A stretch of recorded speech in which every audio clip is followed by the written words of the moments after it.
Hello, welcome to the Wildline Podcast. I'm your host, Dan. This is a podcast about movies and how much money they make at the box office. Today is the weekend review show for September 13th through the 15th, 2019. We are deep in the start of autumn right now. We had two new wide releases this weekend, Hustlers and the Goldfinch. We will do deeper dives in those releases and how well they did. We'll also walk through the rest of the top 10 at the box office here, and then we will look outside the top 10, maybe peruse some of the limited releases to see how they're doing, and then maybe take a look and see what is going on over the next few weeks at the box office as we get deeper into the fall movie season. So let's start with the top 10. Number one this weekend was It Chapter 2, 40.7 million, a 55% drop. It's still in a ton of theaters, 4,500 theaters. Per theater average this weekend was $9,000 per theater. Total gross so far is 153. So this one had a good second weekend. I wouldn't call it great necessarily. If it was like a 50% drop, I'd be like, wow, that's pretty outstanding. But it did have a 55% drop, which is not terrible for this type of movie. And this is why it's not terrible. You got three factors going against having a strong second weekend. One, actually, it might have been four factors. One, it's a rated R horror movie. Horror movies in general are very front loaded on the opening weekends. I don't know why. You could probably write a paper about it, but it's a pretty consistent pattern. If you have a horror movie that pops off opening weekend, it's going to drop massively second weekend, well over 50% into 60%. That didn't happen here. Two, you have the sequel factor. Sequels tend to be more front loaded in general than the original film, just because people rush out to see the sequel because they've already seen the original. And there's just that front loading effect. That's also a very common phenomenon. Didn't bring this one down all that much. You have the runtime, which is 2 hours and 50 minutes, essentially. You're pushing 3 hours of screen time, and in previews, and in transportation, and in going to the bathroom, getting your concessions. You're talking a 4-hour commitment, maybe 4.5, maybe even 5-hour commitment to see this movie. So that's going to hurt it a little bit. And then you also have the quality issues. I've heard more and more people complaining about this film over the last few days than right when it came out. So there's kind of word spreading that it's not the greatest film of all time. So if those four factors are working against it, you would think a 55% drop is pretty average for a second weekend. I was thinking more 60%, maybe even 65%. It just didn't happen. So there's something here where it's kind of sticky, where people are like, yeah, I kind of do want to go see this. And they're taking the 4 hours out of the day to go see it, which is surprising me a little bit. Now, comparing this to the first one, it's not doing all that well compared to the first one. The first one was kind of phenomenon. It was hyped the entire year. It was a super big deal for everybody. That August was incredibly quiet at the box office. A couple of the box office crash of 2017. It really turned everything around, had that amazing opening. This one had an opening pretty far off of that one. If you look at the context of this movie versus the first one, it's kind of a loser, it feels like. But if you kind of take a step back and feel like this is going to be the second biggest rated R horror film of all time. So let that one sort of settle in your head a bit. It's a win for a film. It is going to make money. It's not going to make $200 million of profit for Warner Brothers, but it is going to make a profit, especially when you get this international numbers involved. And then you have VOD and streaming rights and pay cable and basic cable, all that kind of stuff. So I do think it's going to make some money for Warner Brothers, but I do feel like leading into this movie opening, it does feel like a letdown. It does feel like a little bit of an underperformance. I think everybody sort of expected this thing to open over $100 million. I think most people thought it would easily cruise to $250, $300 million domestically. That's not going to happen. Now, it's not going to be a disaster and make under $200 million, but it's probably going to come in about 220, 240, somewhere in that range. So it's a decent performance for It Chapter 2. Now, if you take an even bigger step back and just look at it on paper, it's a pretty big, successful movie. The budget wasn't outrageous. I think it was around $70 million, which isn't that high for a movie of this caliber. Marketing was probably insanely massive. I mean, if I had to guess what the marketing budget was for this as a worldwide release, $130 million, maybe 140. It was a very saturated release across the entire world. So the marketing expenses were pretty high here. But I do think they're going to make some money on this. There's no real third movie to set up for It Chapter, for the It series. The one thing this has done, it has made this weekend, the weekend after Labor Day, a horror movie weekend for Warner Brothers. I believe they have movies lined up for the next 3 years for that weekend. They probably won't be It movies, or anything associated with it, but they're going to be horror movies done by Warner Brothers, and they're going to be, I think, bigger. They're going to be like a big horror movie, production budget over $40 million. When you compare it to a comic book movie where production budgets run 150 to like 250, it's nothing even close to that. But for horror movies, it's a big deal to push that $40 million, $50 million barrier. So that, in a lot of ways, that's how it and Warner Brothers has changed the game a bit for horror films. And they hit, It Chapter 2 is essentially baseball metaphor, probably like a double, maybe sliding into second. It's definitely successful and pretty successful, but it's just not, I can't really call it a breakout. It's not a breakout. This is falling in line with sort of the more conservative expectations of the film. So it's still a win, but it's just not sort of a blowout, ecstatic victory for It Chapter 2. But I think Warner Brothers will be happy with the performance overall. So that's number one. We'll see how it plays out in the second weekend. If those drops get worse and worse, then it might have trouble hitting that 220 level. But I kind of don't see that happening, but we'll see how it plays out. Number two was a brand new wide release, Hustlers. And I gotta pat myself on the back. I called this breaking out. So all the tracking was saying essentially mid-20s. 25 was sort of the term or number I heard thrown about a lot over the last couple of weeks, which would have been a really good opening for this. But I knew there was a spark here. I don't know if it was Jennifer Lopez or Constance Wu, Cardi B being involved. You could kind of feel it in the air that there's some sort of spark happening here. And so this did perform kind of right in line with what I had guessed the fall movie preview. I'd guessed $32 million, which was $7 million higher than tracking. It actually did $33.2 million this weekend, and a really big win for STX. And they needed a big win because STX is, as you know, they're like 5-6 years old. They've tried to sort of moneyball movies and make this one only cost $20 million to make this, which are a fantastic turnaround on their money. Now, marketing is going to be huge, but you can't argue with a $20 million budget opening at $33 million just domestically. You'll see what it does overseas too. So SDX has had this sort of model. Let's make movies in that mid-tier range. In mid-tier, the definition of a mid-tier budget has changed, I think, pretty dramatically over the last few years. $20 million, I think, is on the lower end. I would even call it like a low-budget film. Mid to me is more like a 40 to 80 type budget. And maybe anything under 100, and then over 100 would be a major, a big blockbuster movie.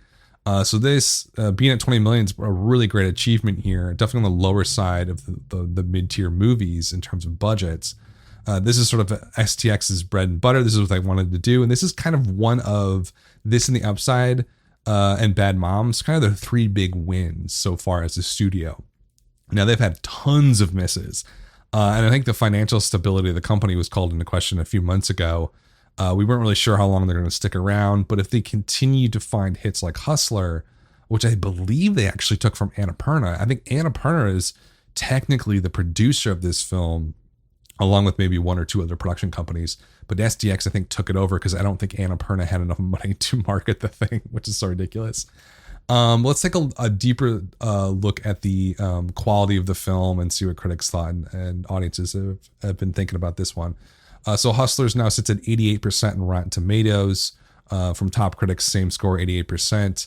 All critics, 75 out of 100 is the quality score, 77 from top critics. So critics really did like this movie a lot. Verified audience and cinema score are weird, along with post-track. So verified audience sits at 71%, which seems pretty low for a movie like this. Actual score is 77 out of 100. All audience is lower, 69%. 75 out of 100 is the actual score. From them, cinema score of a B-, post-track of 70%, and only a 50% definite recommend. This is one of those strange movies where it's performing well financially, critics like it, but the audiences who have seen it aren't loving it all that much. There's just something not connecting with the audience here. And you can kind of see that in general with STX films tend to be just like a little bit off, kind of like Lionsgate movies. It's like they're like 80% of the way there from being a top shelf Hollywood movie, but then like that 20% they just sort of miss. STX has a similar phenomenon. I wonder if that's what's happened here. What's also interesting too is the Letterboxd score is pretty high. A 76 out of 100 on Letterboxd, that's really high. Anything above like an 80 or close to an 80 is fantastic on Letterboxd. It's higher than Crazy Rich Asians, which is at a 70, higher than Out of Sight, Jennifer Lopez's big crime movie back in the 90s, 74 out of 100. So it's higher than that. And then the director here, she also directed Seeking a Friend for the End of the World, kind of a zany, weird movie with Keira Knightley and Steve Carell that like nobody saw. I saw it on TV like one day and I was like, wait, what is this? I watched it for like 20 minutes without checking the guide or whatever. And I was like, I have no idea what this movie is. I had no idea it ever came out. If it ever did. Maybe it came out for like a week in the box office and be like $2. But she just had this really small film that was really weird.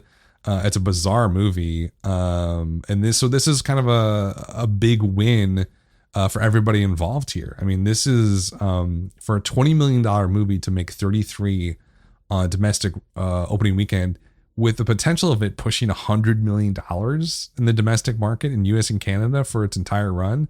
Then internationally, it can make even a lot more money. It's really kind of I think it feels like a bigger story of the year right now. Coming out of the summer movie season where everything's a tent pole and you have these $200 million budget movies essentially soaking up all of the money at the box office and kind of sucking up all of the air. So there's nothing left for these smaller movies. This is a big win, not for SDX, but also kind of the industry at large. This sort of movie promotes diversity, promotes different voices to be heard, and it's financially successful. That's a really big deal. In terms of, it's already beaten the 3-day for Crazy Rich Asians, which I think was one of the bigger stories last year in August. That opened up to 26.5. This is already at 33, pushing 34 almost. Why did this happen? Why did SDX get a win here when 99% of the time it feels like they lose?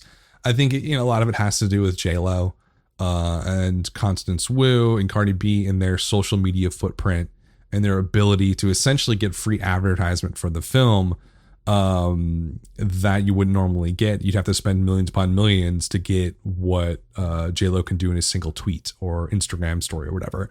So I think a lot of it had to do with these stars really putting in a lot of elbow grease here and making this movie a big deal without spending, $100 million to market the thing domestically. In terms of who showed up, and you can see this in who showed up in the audience here. 67% female audience here opening weekend, 33% male.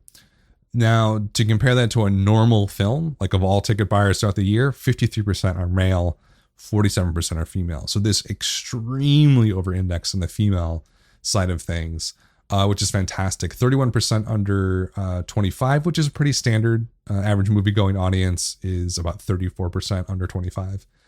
So it definitely kind of played average in that sense. Caucasian audience, white audience, 36%. Normally they're like 53, 55. African-American audience was 26%. They're normally only about 12% of audience. So the African-American audience really showed up for this. I think that was really smart marketing by SDX to focus on that group of people. Latino audience, 27%. Normally they're about 23%. Asian other was at 11%. They're normally at 7%. So essentially, the smaller groups here showed up. The minority groups and the white audience didn't show up as much. Now the question is, where is this thing going to go? So you're sitting at 33, 34 here domestically. The only issue I'm seeing is that weird, the lower audience scores, which is just, you don't see that very often where, critics like something, the Letterboxd crew like something, it performs well financially, but then there's this weird weakness in the mass audience reaction. That lower verified audience score of 71%, all audience 69%, cinema score of a B-, which is not good. Post track of a 70, those all kind of align with each other. And a very low definite recommend score. I have a feeling the multiple here might be a little bit lower than I'm thinking. A 3X would put it at just about $1 million. I don't think that's going to happen based on those scores. I would say 2.7. I don't think it's going to be like super depressed and do like a 2.5. What would that put us at? About 89. I would say probably low 90s, $90 to $95 million domestically. I'm not sure of the foreign market for this. SDX does not have a great track record, I don't think, of releasing stuff on the foreign markets. So we'll see if this one can sort of break out other places. I imagine they're going to push it, down in Mexico and Brazil and South America pretty hard. But I wonder, what's the market for this in India or Russia? I'm not sure. So I think, it's going to make a lot of money, especially because they didn't spend a ton. And I think here domestically, it's going to have it's a great run, and it feels kind of like a grand slam. I do feel like it's going to be slightly depressed in the legs part, just because the audiences are not ecstatic about the film overall. But we will see how it plays out over the next couple of weeks. Let's keep this train moving.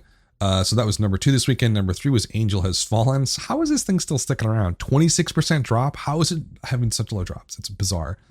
That thing sits at $60 million so far here domestically. That only costs $40 million. This is a really big win, I think, for Lionsgate. Has not been released in any foreign markets yet. So just kind of hanging in there in its 4th weekend. Per theater average is $1,400. I mean, for a movie that opened up, mid-August, this is a pretty good performance. And it's kind of a little bit surprising that it's holding so well. This kind of felt like a movie that would pop off and then disappear very quickly, but that's not happening here.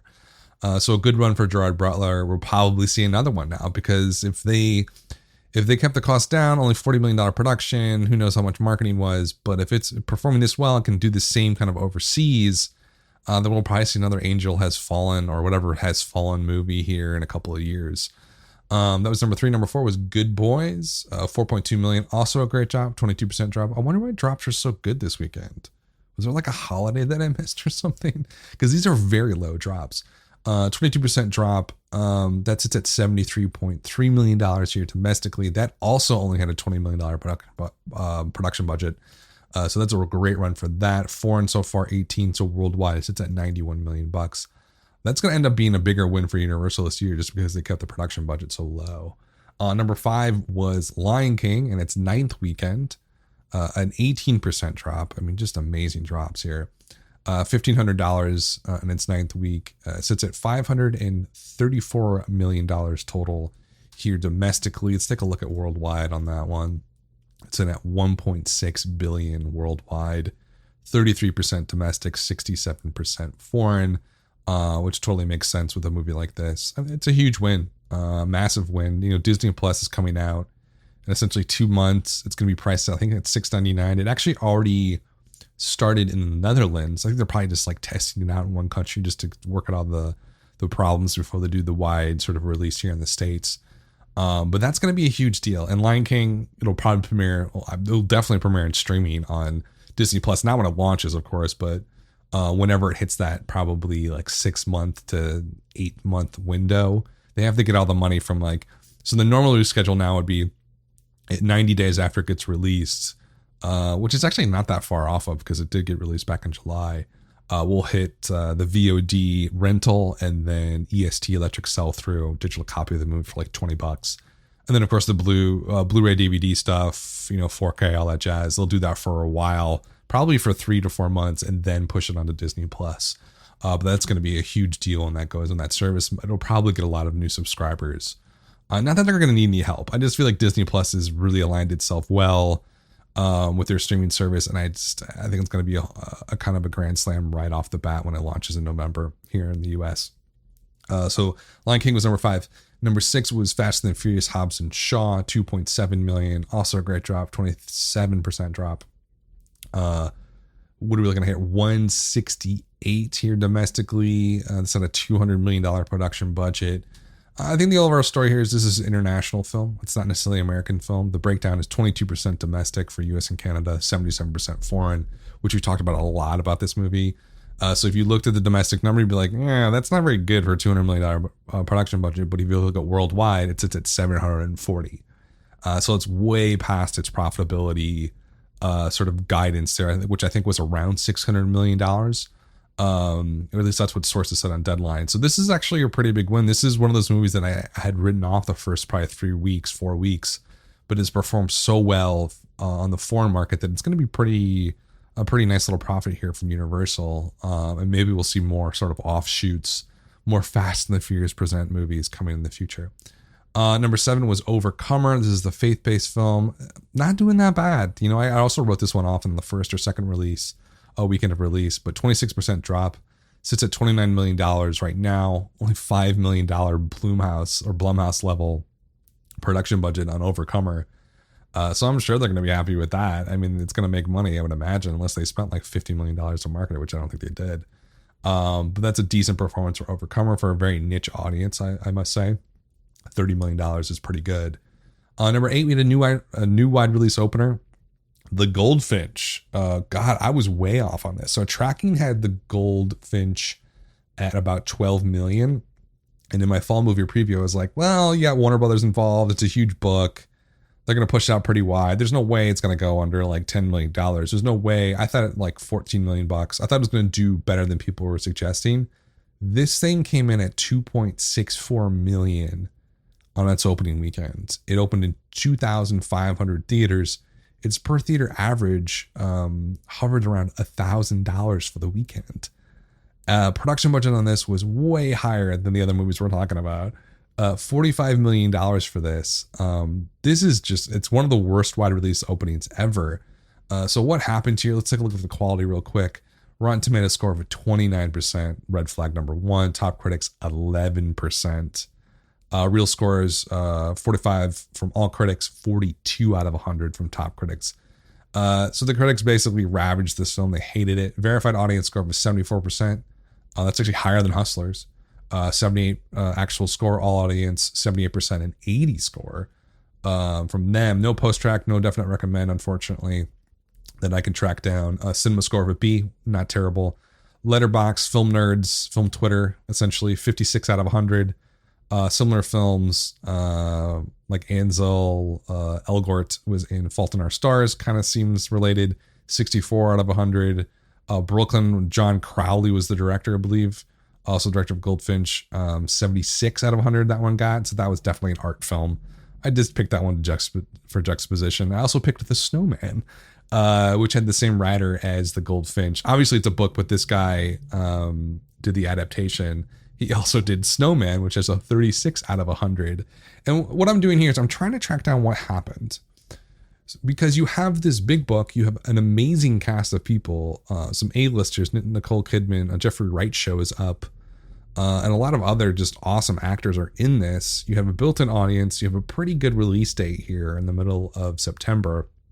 You had the premiere perfectly lined up with the Toronto Film Festival, which is essentially what, the weekend of or before this thing's getting released. So there's a lot going for it. Essentially what happened here, this was a movie that Warner Brothers, I think, optioned right when the book came out back in 2014. Amazon wanted a piece, so they got like a 40, I think like a third to a 40% production budget deal going with this, and then Warner Brothers would distribute the film. And so there was, it seemed like a really good bet to me, at least. But apparently, I'm trying to track down, was it the script? Because, you know, this guy also wrote The Snowman, which is considered one of the worst movies of the last decade. But he also wrote Tinker Tailor, whatever the hell, spy movie, which is considered one of the best movies of the last decade. What was it? Tinker Tailor Toy Soldier? I gotta look it up. And so like, maybe it's the writing. You have the director. The director did Brooklyn, but he also did some other bad films. So it's like, what's the bullseye here of why this thing has failed so much? This is an epic failure. You know, despite the production budget's way too high for a movie like this. But it's not outrageously like, the thing is, it looks way too high with this performance, $2.6 million. I can't even fathom how it got that low of an opening. It just doesn't compute to me how you have major marketing, this huge studio behind this film, and then it just sort of collapses on impact. It just explodes on impact, I should say. To be like, it's got to be like top 10 worst wide release openings ever from a major studio like this. I just can't figure it out. 61% female was the audience, way over indexing on the female audience. 39% male. Cinema Score exit showed that 49% were over 50. So definitely played older. They gave a higher score of a B plus versus the normal B. In terms of the ethnic racial breakdown, 63% white, that's an over index. 15% Latino, or significant under index, usually like 23%. Asian other was pretty high at 15%. Normally it's around 7. African American was down, normally at 12% for a movie going audience, down at 7%. This one's kind of a mystery to me. I think if I had to pinpoint where I see the weakness here, I don't see, I used to do this a lot, like the 4 quadrant sort of postmortem. You have product quality, product conception. Does the product even make sense? Does this film even make sense to make? Is the film good? Is the other one. And then the marketing sort of targeting and quantity, and then the quality of the marketing. They're all sort of mix in with each other a little bit as to factors and why a movie does well or not so well. Here, you obviously have within the product quality quadrant a huge problem. It's not a very good movie. It's way too long. The reviews are pretty vicious, and they were awful coming out of Toronto. And I think what's weird is they had thought that the Toronto Film Festival going at the same time was a great moment to release this film, but it ended up really hurting the film, because I think what happened is that critics were in I'm seeing these really amazing movies like Waves and Marriage Story and even Hustlers. But they've seen a lot of these arty films. Super Parasite was also kind of a big one that people saw. A Portrait of a Lady on Fire, which is going to be amazing. I'm like so hyped for that film, it's not even believable. A Lighthouse. So they're in this art house mood, and they have this movie, The Goldfinch, which is maybe pretentious. It seems like it's pretentious. And they just ripped it to shreds. I mean, the reviews were just brutal coming out of Toronto Film Festival. So that sort of backfired on them as a premiere sort of event. And then in terms of just, you have the product quality issue, product conception, I don't find any problem with the making a movie out of that book. The book seemed like it was very hard to film, but you had the financial backing here. You had the major studio. You had the cast. I think some of the personnel choices weren't great. I think the writer's a big problem here. The director kind of can go both ways. In terms of marketing, the marketing quality, the quality wasn't a problem. It didn't seem like there was a lot of trailers for this. There was a lot going around social media. There's a lot of buzz about it. Not all good, but there was a lot of buzz, which is what you want. The quality of the marketing was, I think, a failure. What happened was the trailer comes out. I don't know anything about the book. I've watched the trailer like 4 or 5 times, and it's very confusing. It seems way over the top and super pretentious. It did not sell me on seeing that movie at all. And maybe I'm not the target demographic, but like I see pretty much anything and will see anything. And I have zero interest in seeing this movie because it just looks like a jumbled mess from the trailer. And it sounds like that's what people got as the final product when they go sit down for 2.5 hours to watch this thing. So I think, it had a lot going for it. But ultimately it was the quality of both the film itself and the marketing that really sunk this thing. And this is a massive flop. This is one of the bigger flops you're going to see for a movie with a production budget above $40 million from a major studio. I mean, it's just a ridiculously low amount to make in its opening weekend. They should just pull the movie. It's just embarrassing. It's embarrassing to make $2.6 million as a wide release in the domestic market like this. I mean, that's just ridiculous. So this thing's going nowhere. Will not be in theaters after 2 weeks.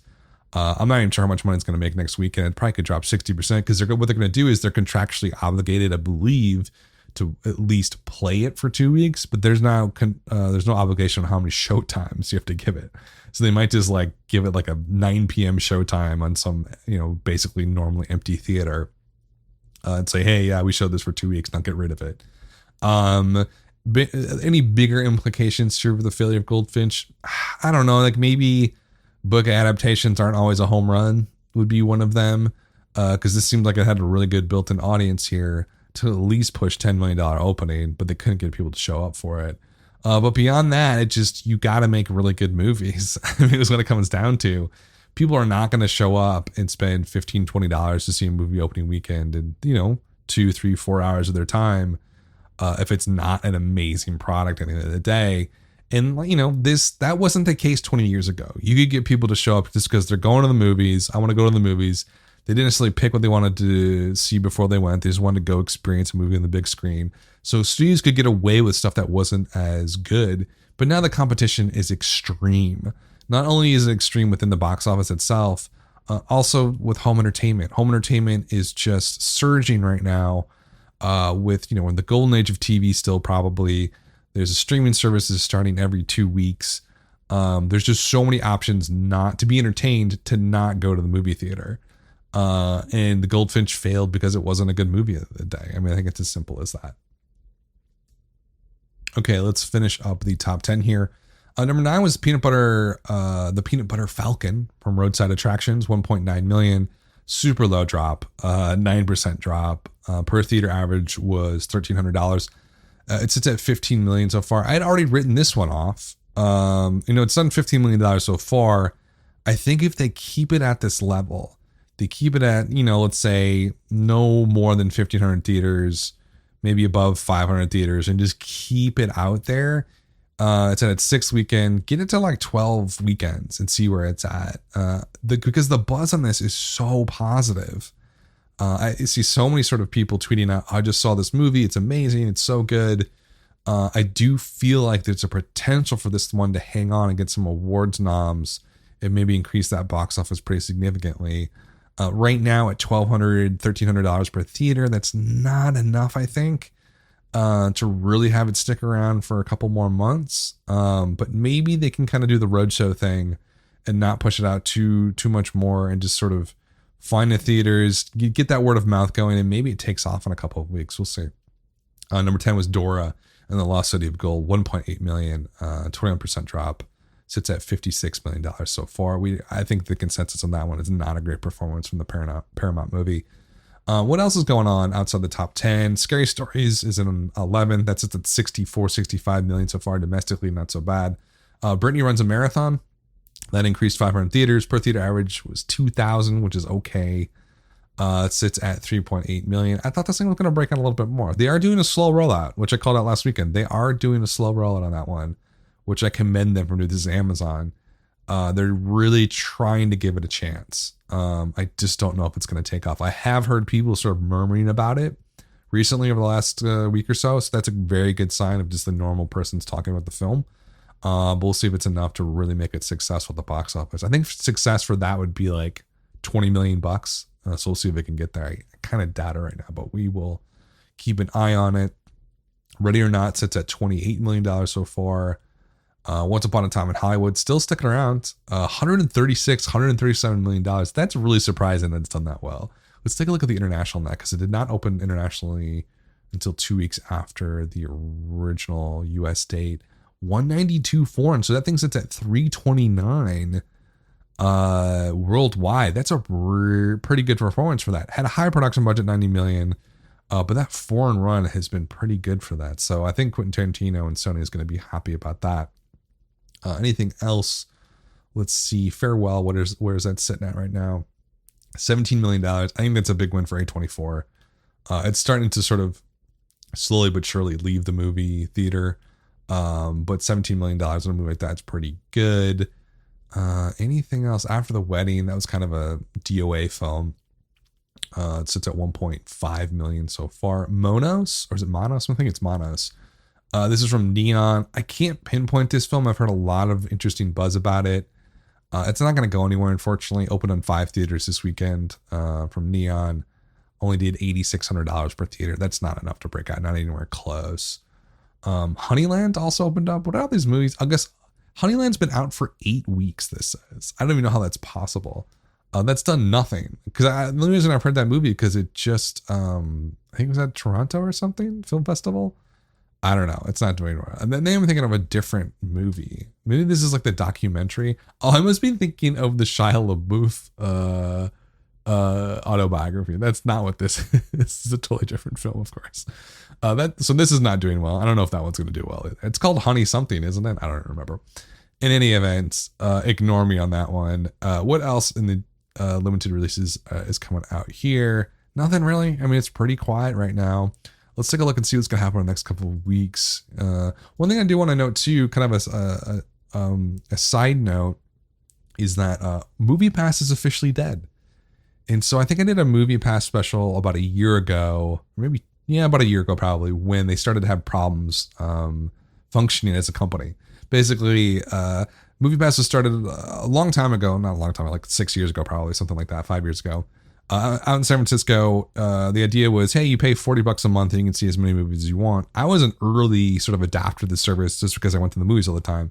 And I think I paid like $35 a month and I could go see any movie I wanted to.